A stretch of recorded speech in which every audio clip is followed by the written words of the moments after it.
तो तिरछा क्यों हो रहा है? नहीं ठीक है, ठीक है, इससे ज़्यादा नहीं हो पाएगा। हाँ ठीक है, ठीक है, हाँ ठीक है, हाँ चालू कर दीजिए ना। हाँ चलो ठीक है, बैठो भैया पढ़ा रहा हूँ।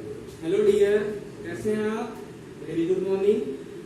आज हम मैथ का बेसिक चैप्टर लेके आए हैं, जिसमें 6, 7 और 8 तीनों क्लासों को फायदा होने वाला है। क्योंकि आप जानते हैं कि इस समय जो है कोरोना वायरस के चक्कर में हमारी जो पढ़ाई है बहुत ज़्यादा इफेक्टिव हुई है, और हम कोरोना को लेके बैठ भी नहीं सकते। अब हमको क्या करना है कि पढ़ाई को ऑनलाइन ही जारी रखना पड़ेगा। इसलिए मैं आपके लिए एक शानदार वीडियो लेके आया हूँ और बेसिक मैथ लेके आया हूँ। आपको ये वीडियो जरूर पसंद आएगा। एंजॉय करिए, घर में बैठिए, सुरक्षित रहिए। तो हम लेके आए हैं, जैसे अब ये आता है कि हम 6, 7, 8 के सिलेबस की बात करते हैं। तो जो मैं आज पढ़ाने जा रहा हूँ, ये जो है 6 में सिलेबस इसका नहीं है, और ना ही 7 में है, 8 में, दोनों में सिलेबस जो मैं आपको पढ़ाने जा रहा हूँ। लेकिन 6 के सिलेबस का मतलब ये नहीं कि यदि हमारे पास सिलेबस नहीं तो हम एडवांस मैथ नहीं पढ़ सकते। आज की जो दुनिया है एडवांस में चल रही है, इसलिए हमें एडवांस मैथ ही पढ़ना पड़ेगा। इसलिए हमें एडवांस से तैयारी करनी पड़ेगी, जिससे कि हमें आगे परेशानी झेलनी ना पड़े। सो आज मैं आपको एक बेसिक कॉन्सेप्ट लेके आया हूँ। बहुत ही अच्छा वीडियो है, एंजॉय करके पढ़िए। चलिए तो देख लेते हैं। जैसे मैथ के लिए बेसिक क्या जरूरी होता है? जोड़ होता है, घटाना होता है, गुणा होता है, भाग है। तो ये सिंपल तो सबसे आता है, हम दूसरे में पढ़ लेते हैं, 3rd क्लास में पढ़ लेते हैं। लेकिन कभी कभी फ्रैक्शन का जोड़ आता है, घटाना आता है, गुणा आता है, भाग आता है। लेकिन कभी कभी क्या होता है कि बच्चे 5th क्लास में आ जाते हैं, 6th क्लास में आ जाते हैं, 7th क्लास में आ जाते हैं, लेकिन बच्चों को ये पता नहीं होता कि हम फ्रैक्शन का जोड़ कैसे करेंगे, फ्रैक्शन का घटाना कैसे करेंगे, फ्रैक्शन से गुणा कैसे करेंगे, और फ्रैक्शन का जो भाग है कैसे देंगे। इसलिए आज हम इसी संबंधित एक मैं वीडियो लेके आया हूँ। तो सबसे पहले हम ले लेते हैं, जैसे हमारे पास एक फ्रैक्शन है, भिन्न है हमारे पास 1/2 + 1/3। मुझे इसे सॉल्व करना है, मुझे ऐड करना है, एडिशन निकालना है। अब इसको क्या करेंगे, जब सबसे पहले एडिशन निकालने से पहले मुझे इन दोनों का एलसीएम लेना पड़ेगा, और इन दोनों का एलसीएम लेने से पहले जब मुझे इनका एलसीएम लेना पड़ेगा तो सबसे पहले मैं एलसीएम ही सॉल्व कर लेता हूँ कि मुझे एलसीएम कैसे निकालना है। सो आज हम एलसीएम से संबंधित बात करेंगे आपसे। जैसे हमारे पास 32 का एलसीएम डियर, यदि आपसे मैथ का कुछ भी नहीं बनता है, 0 नहीं बनता है, कोई प्रॉब्लम नहीं, केवल आप 20 तक आप केवल टेबल याद करके रखिए। आपको हम 0 से उठाएंगे। आपसे हमने मान लिया कि आपसे मैथ में कुछ भी नहीं आता। सो सबसे पहले हम एलसीएम निकालते हैं। एलसीएम के लिए क्या करते हैं कि एलसीएम निकालने से पहले हमें 2 बातों का ध्यान रखना होता है कि सबसे पहले एलसीएम जो होता है छोटे नंबर से डिवाइड। सबसे छोटा नंबर हम देखते हैं, छोटा नंबर हम 1 लेंगे। हम जानते हैं कि सबसे छोटा नंबर हमारा 1 है, और हम ये भी जानते हैं कि 1 जो है सबसे डिविजिबल है। जैसे हम लेते हैं, यदि हम 32 को 1 से डिवाइड करते हैं तो ये आसानी से डिवाइड हो जाता है। 32 का इंटू 1 से करूंगा तो मुझे 32 ही मिल जाएगा, और फाइनली मुझे 32 ही मिलेगा। कहने का मतलब ये हुआ कि 1 जो है सभी नंबरों से डिविजिबल है, इसलिए हमें 1 नहीं लेना। अब दूसरा नंबर क्या होता है कि जैसे दूसरा नंबर हम 2 लेते हैं, टेबल में 2 लेते हैं। अब जैसे 2 लिया हमने, और एक खासियत और होती है एलसीएम कि एलसीएम जो होता है ये नहीं कि जैसे हमने डिवाइड जैसे हमने किया 9 को, अब 9 को मैं 2 से डिवाइड करूंगा तो 2 चौके 8 हम सिंपल से निकालते हैं, जब भाग में निकालते हैं कि 2 चौके 8 हो गया और एक शेषफल आ गया। लेकिन एलसीएम में ये बिल्कुल भी नहीं होता, ये कंडीशन कभी भी जारी नहीं होती। एलसीएम में ये होता है कि सबसे पहले हम क्या करें, एलसीएम पूरी तरह से डिवाइड होना चाहिए। यदि यदि हम दूसरा नंबर ले रहे हैं, दूसरे नंबर से डिवाइड नहीं हो रहा, कोई बात नहीं, हम तीसरा नंबर ले लेते हैं। तीसरे नंबर से डिवाइड नहीं हो रहा, कोई बात नहीं, हम चौथे नंबर से कर लेते हैं। चौथा नंबर यदि डिविजिबल नहीं हो रहा है तो हम 5वें नंबर से डिवाइड कर लेते हैं। सो आज हम सबसे पहले ये देखते हैं कि ये किस नंबर से डिवाइड हो रहा है। मैंने ये कहा कि ये जो 32 है, क्योंकि हर नंबर 1 जो है हर नंबर से डिविजिबल होता है, इसलिए 1 बिल्कुल भी नहीं लेंगे। हम 2 की ओर देखते हैं कि 2 क्या डिविजिबल हो जाता है, देख लेते हैं। यदि हम 2, यदि मान लीजिए आपसे एलसीएम निकालते नहीं बनता, तो सबसे पहले हम थोड़ा सा भाग विधि से ऐसा देख लेते हैं, भाग तो बनता होगा ना। तो सबसे पहले 2 ले लिया हमने, कितनी बार जाएगा, 1 बार जाएगा। 2 एकम 2, कितनी बार? 3 में 2 गया 1। अब कितनी बार जाएगा डियर? 6 बार जाएगा। 2 छक्के। ओके, अब इस ये जो शेष फलाया हमारे सॉरी भाग फलाया, इस भाग फल को मैं कहां पे रखूंगा? हाँ, एक चीज और है, ये जो है एलसीएम पूरी तरह से डिविजिबल होना चाहिए, मैंने बताया है आपको। अब दूसरी चीज क्या है? अब फिर से हम नंबर ले जाते हैं। दूसरा नंबर हमारा क्या है? दूसरे नंबर की बात कर रहे हैं ना। 2 अट्ठे 16, टेबल तो आती होगी आपसे। 2 अट्ठे 16, तो हम 2 ले लेते हैं यहाँ से, और ये कितनी बार जा रहा है? 8 बार जा रहा है। इसी प्रकार हम क्या करते हैं, फिर से ये 2 नंबर से कटेगा, 2 से कटेगा, 2 चौके 8, और फिर से 2 से कटेगा, 2 दूना 4, और फिर से ये 2 से ही कटेगा 2। फाइनली यदि हम एलसीएम की बात करें तो एलसीएम क्या हो गया हमारा? जो एलसीएम हुआ 32 का, हम ऐसा एलसीएम निकालते हैं 2 into 2 into 2 into 2, कितनी बार? 2 2 4 5, 1 2 3 4, और ये हमारा एलसीएम, फाइनली हमारा एलसीएम। तो उम्मीद करता हूं कि ये वीडियो आपको पसंद आया होगा। फिर से देख लीजिए, हम क्या करते हैं, एलसीएम निकालने से पहले हम कुछ कंडीशन की याद रखते हैं, कुछ कंडीशन याद रखते हैं कि हमारी क्या कंडीशन हो सकती है। सबसे पहले एलसीएम निकालने से पहले हमें ये याद रखना होता है कि ये जो नंबर है किससे पूरी तरह से डिविजिबल हो रहा है। पहली चीज तो ये कि ये 1 से डिविजिबल, 1 जो है हर नंबर से डिविजिबल हो जाता है, इसलिए हम 1 को छोड़ देते हैं। फिर हम दूसरा नंबर लेते हैं, यदि मान लीजिए दूसरे नंबर से डिविजिबल नहीं हो रहा है तो हम तीसरा नंबर लेते हैं, तीसरे नंबर से डिविजिबल नहीं हो रहा तो हम चौथा नंबर लेते हैं।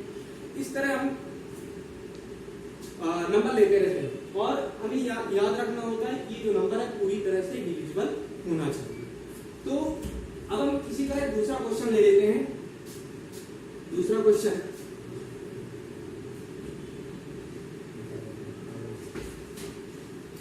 जैसे मेरे पास दूसरा क्वेश्चन है,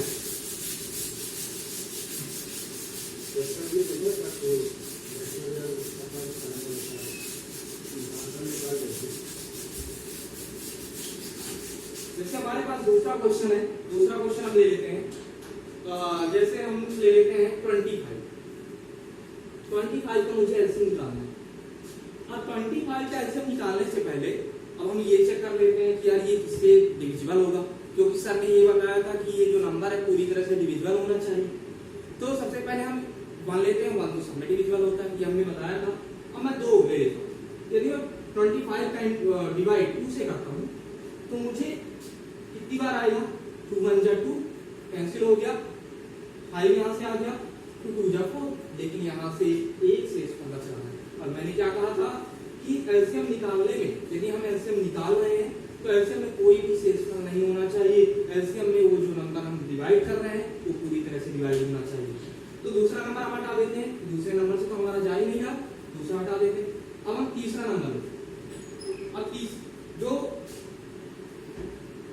तीसरा नंबर लेते हैं, उसका टेबल पढ़ते हैं। टेबल पढ़ेंगे 3 8 24, 3 8 24, 3 का 8 बार जब हम गुणा करते हैं तो 24 मिलता है। अभी 1 से बच रहा है, इसको भी हम, इस नंबर को भी हम हटा देंगे कि हम अगला नेक्स्ट नंबर लेंगे। नेक्स्ट नंबर ले लेते हैं चौथा ले लिया हमने, और 4 ले लिया हमने। 4 टाइम 2 6 से करेंगे, 24 आ जाएगा। इसमें भी 1 से इसको बच रहा है, इसलिए हम नेक्स्ट नंबर लेंगे। अब नेक्स्ट नंबर लेंगे तो हमें क्या मिलेगा? नेक्स्ट नंबर हम 5 ले लेते हैं। 5 लेते हैं, 5 का इंटीग्रेशन 5 से करेंगे तो हमें 25 मिल जाएगा। पूरी तरह से डिवीजन हो रहा है ना, तो हम 5 ले लेते हैं, 25। ओके, तो यहाँ पर हम क्या लिखेंगे? भागफल हमारा क्या आया? 5, यहाँ से 5। अब ये किससे डिविजिबल होगा? जैसे कि मैंने कहा ना, ये किससे डिविजिबल होगा? फिर एक के बाद हमारे पास क्या आता है? दूसरा नंबर आता है। 2 से डिविजिबल बिल्कुल भी नहीं हो रहा, 2 दूना 4, 1 बच रहा है।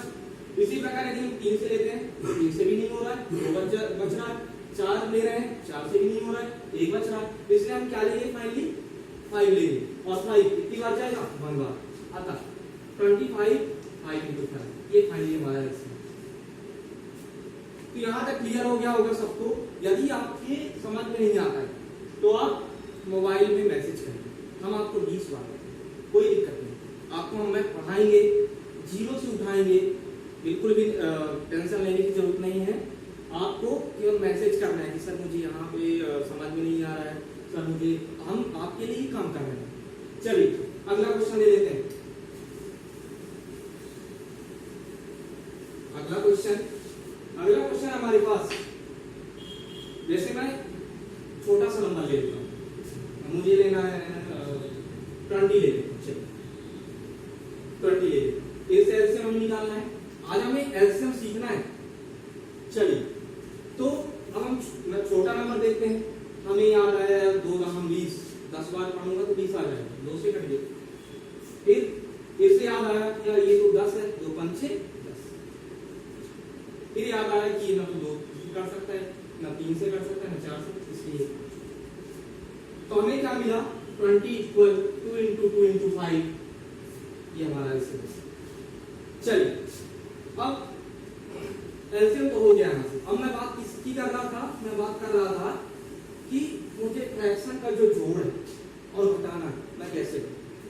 सो एलसीएम हमने सीख लिया। अब देखिए जैसे हमारे पास 1/2 और 1/3, ये हमारे पास एलसीएम। और याद रखिए एलसीएम हमेशा क्या होता है, जैसे 2 3 का एलसीएम निकालना है, सबसे पहले हम 2 का ले लेते हैं, फिर हम 3 का ले लेते हैं। तो यहाँ पे सबसे पहले जोड़ निकालने से पहले हमें कुछ कंडीशनों की जरूरत होती है, उसे याद रखना होता है कि जैसे हमारे पास क्वेश्चन है 1/2 प्लस 1/3, तो सबसे पहले हम क्या करते हैं 2 और 3 का एलसीएम लेते हैं। क्या ले लेते हैं 2 और 3 का एलसीएम। हमने यहाँ पे लिया 2 और यहाँ पे लिया 3। ये कितनी बार जाएगा, 1 बार ही जाएगा। मैं 2 ले लेता हूँ, सबसे छोटा नंबर 2 है, मैंने 2 ले लिया, भाई 2 से 2 कैंसिल हो जाएगा, डिवाइड हो जाएगा 1। अब ये बिल्कुल भी नहीं जा रहा है, मुझे कुछ भी नहीं करना है, p उसी तरह उसी स्थान पर रख देना। अब क्या करना है मुझे, अब ये 2 से तो डिविजन हो गया, अब अगला जो नंबर है मेरे पास p है, तो यहाँ से मैं p ले लूँगा। अब ये 1, तो मुझे फाइनली एलसीएम कितना मिला, 2 का इंटू यदि मैं 3 से करूँगा तो मुझे 6 मिलेगा। कहने का मतलब ये कि मुझे जो एलसीएम मिल चुका है वो 6 मिलेगा। अब दूसरी कंडीशन ये होती है कि सबसे पहले हमें एडिशन निकालने के पहले 2 और 3 का एलसीएम निकालना होगा, मैंने ऐसे। इसके बाद हम क्या करते हैं, जो हर वाला नंबर, जो हर वाली संख्या है उसको हम क्या करते हैं, जैसे 6 है हमारा एलसीएम, इसको डिवाइड करते हैं किससे, हर वाली संख्या से। तो हर वाली संख्या से कितनी बार, 3 बार कैंसिल। और ये जो भाग फैलाया, ये जो भाग फैलाया, तो हमारे पास जो भाग फैलाया इसका इंटू मैं अंश वाली संख्या से, इसका इंटू मैं अंश वाली संख्या से करता हूँ, तो मुझे क्या मिल जाएगा 1 इंटू। इसी प्रकार हम क्या करेंगे कि अब ये वाली हर वाली संख्या है, तो इसको हम किससे डिवाइड करेंगे, इसको हम किससे डिवाइड करेंगे, इस वाली संख्या से करेंगे। तो 6 को डिवाइड मैं करूंगा 3 से, तो मुझे क्या मिलेगा, कितनी बार, 2 बार। अब ये जैसे मैंने बताया कि यदि भागफल 2 आ रहा है तो इस 2 का इंटू मैं किससे करूंगा, 1 से करूंगा, अंश वाली संख्या से करूंगा, तो 2 इंटू 1। अब हम क्या करेंगे, इसको मैं हटा देता हूँ ये समझने के लिए।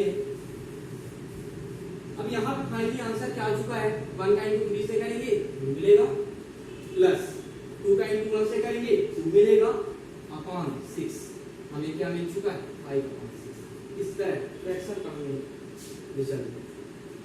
तो फिर से सुन लीजिए एक बार, केवल दिमाग में आपको ये चीज रखनी है, करने से कुछ भी मतलब नहीं, आपको केवल दिमाग में रखनी है। सर ने क्या बताया था कि मुझे एडिशन निकालना है, तो एडिशन निकालने के पहले जो फ्रैक्शन में हर में जो नंबर है उन दोनों नंबरों को मैं क्या निकालूंगा, सबसे पहले एलसीएम।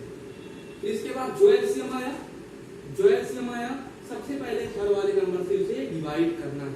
फिर क्या करना है, जो भागफल आया उसका इंटू मैं अंश वाले नंबर से, और क्या करूंगा, फिर दूसरा नंबर मेरे पास हर वाला नंबर क्या है, b है, b का डिवाइड मैं किससे करूंगा, 6 से करूंगा, तो मुझे क्या मिलेगा 2 मिलेगा, और जो 2 मिलेगा मुझे अंश से क्या कर देना है, इंटू कर देना है। और फिर कुछ भी नहीं, 3 का इंटू 1 से किया 3 मिला, 2 का इंटू 1 से किया 2 मिला, अपॉन 6 मुझे क्या मिल चुका फाइनल आंसर। ओके, तो एक क्वेश्चन और ले लेते हैं, एक शानदार सा क्वेश्चन। चलिए फिर से हमारे पास एक क्वेश्चन है। अच्छा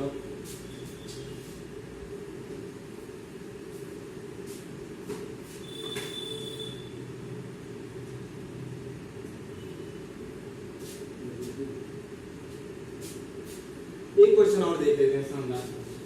जैसे हमारे पास 1/3 प्लस 1/6, ये वेरी मतलब कहने का मतलब बहुत ही बेसिक है, यदि हमसे ये नहीं पता तो मैथ का हम कुछ भी नहीं जाना। मैथ को जानने से पहले हमें थोड़ा बेसिक चाहिए। जैसे हम कोई घर खड़ा करते हैं तो नींव की जरूरत होती है ना, तब तो घर ऊपर मतलब तरीके से बन पाएगा, नहीं तो गिर जाएगा। इसीलिए हम क्या करते हैं, सबसे पहले बेसिक पे ध्यान देते हैं। और 6वीं क्लास के लिए बहुत ही एडवांस मैथ्स है। आप सबसे पहले एडवांस को सीखिए। आज की जो दुनिया है एडवांस है, इसलिए हमें एडवांस पे चलना पड़ेगा। सबसे पहले हम क्या करते हैं, आज हम देख लेते हैं फिर से दूसरा क्वेश्चन हमारे पास 1/3 प्लस 1/6। सबसे पहले हमने क्या बताया था आपको कि 3 और 6 का एलसीएम लिया। मैंने 3 और 6 का एलसीएम लिया, ठीक है। अब ये 2 से क्या डिविजिबल है? बिल्कुल भी नहीं, लेकिन ये 2 से डिविजिबल है कि नहीं है? 6 2 किया 6, 2 किया 6, ये तो नहीं है, ले लिया मैंने और इसको 3 मैंने लिया। अब दूसरा जो नंबर हम लेंगे, तीसरा 2 से तो डिविजिबल होगा ही नहीं, तो मैं तीसरा ले लेता हूँ 1। तो कितना मिला मुझे? 3 का इंटू करूंगा तो मुझे क्या मिल जाएगा? 6 मिल जाएगा। अब इस 6 को हम कहां पर लेंगे? दूसरी चीज हमने क्या बताई थी कि जो हर वाली संख्या है, हर वाला जो नंबर है, इसको डिवाइड करेंगे हर वाले नंबर से। तो कर लेते हैं एक बार। 3 का 6 को 3 से डिवाइड करेंगे 2 बार, तो मुझे क्या मिला? आखिर 2 मिला। और ये जो रिजल्ट मिलता है इसका इंटू मैं किससे करता हूँ? अंश वाले नंबर से हमने बताया है, तो 2 का इंटू हमने क्या कर दिया? 1 से। इसके बाद हम 6 को किससे डिवाइड करेंगे? इस 6 को डिवाइड करेंगे, तो एलसीएम आया, तो हमें क्या मिलेगा? 6 को जब हम डिवाइड 6 से करेंगे तो हमें 1 मिलेगा, और 1 का इंटू हम किससे करेंगे? 1 से। तो फाइनली हमें आंसर क्या मिल चुका है? अब हमारे पास कुछ भी नहीं है, बस 2 का इंटू हमने 1 से किया तो 2 मिला, और 1 का इंटू 1 से किया तो 1 मिल गया अपॉन 6। इसके बाद फाइनली आंसर हमें क्या मिल चुका है? 3/6। ये कैसे भी हो सकता है, कैसे? यदि फ्रैक्शन कट रही है हमें फ्रैक्शन काटना चाहिए। जैसे 3 का इंटू 3 एक कम 3 3 गुना 6। यदि आपसे नहीं बनता तो सिंपल 3/6 भी लिख सकते हैं रिजल्ट में। और यदि मान लीजिए काट सकते हैं तो काट भी दीजिए। 3 1 जा 3, 3 2 जा 6। यही हमारा आंसर है। सो डियर, आपको ये हमारा वीडियो पसंद आया होगा, और मैं चाहता हूँ कि ये वीडियो आप बहुत सारे बच्चों के पास शेयर करें, जिससे कि जो बच्चे घर पे बैठे हुए हैं, जो कोचिंग नहीं कर सकते हैं, जिनके पास कोचिंग फीस देने के लिए पैसे नहीं है, वहां तक ये वीडियो जा सके। और नेक्स्ट क्लास में सिलेबस पे आधारित दूंगा या फिर बेसिक कॉन्सेप्ट भी। अभी हमने जोड़ सीखा है, फिर हम कल इसका सब्सट्रैक्शन सीखेंगे कि कैसे घटाएंगे इस क्वेश्चन को, और गुणा कैसे करेंगे, फ्रैक्शन का भाग कैसे करेंगे। फिर हम सीखेंगे महत्तम समावर्तक क्या होता है। फिर हम सीखेंगे, अभी हम भाग ऐसे ही नॉर्मल मेथड से करते थे, फिर हमको जो एलसीएम निकालना होगा भाग विधि से कैसे हम एलसीएम निकालेंगे। ये सब चीजें हम नेक्स्ट क्लास में पढ़ेंगे। सो डियर, आपको ये वीडियो पसंद आया होगा, और मैं कहता हूँ कि आपको पहला वीडियो पसंद नहीं आएगा, लेकिन आप जब आदत में लेंगे, बार बार देखेंगे तो आपको मैथ्स समझ में आने लगेगा। ये नहीं कि हम मोबाइल ओपन कर रहे हैं पढ़ाई के उसमें और एफबी चलाने लगे, इंस्टाग्राम चलाने लगे, व्हाट्सएप चलाने लगे, तो बिल्कुल भी नहीं करना है। पढ़ाई आपको करना है, 1 घंटे पढ़ाई करनी है, मतलब पढ़ाई करनी है। सो धन्यवाद, नेक्स्ट टाइम मिलते हैं।